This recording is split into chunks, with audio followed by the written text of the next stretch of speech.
तो ये देख सकते हैं गाइस, हम अभी इतना सामने आ चुके हैं, बट यहाँ घुसने का मौका नहीं मिल रहा था। बट ये देख सकते हैं हम इतना सामने आ चुके हैं और यहाँ पे बाजार लगा हुआ है, इधर भी डीजे लगा हुआ है। बट चलिए हम आपको दिखा दें। और इधर से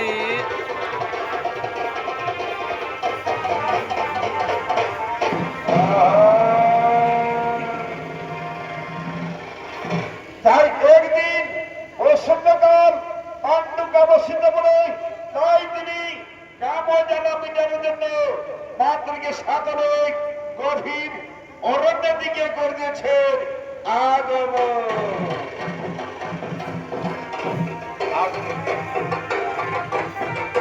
चलिए गाइस, ये देख सकते हैं अब हम आपको दिखाएं, इतना सामने से दिखाएं। तो चलिए गाइस, मिलते हैं अगले वाले वीडियो पे। तो सी यू, टाटा एंड बाय। मिलते हैं अगले वाले ब्लॉग पे।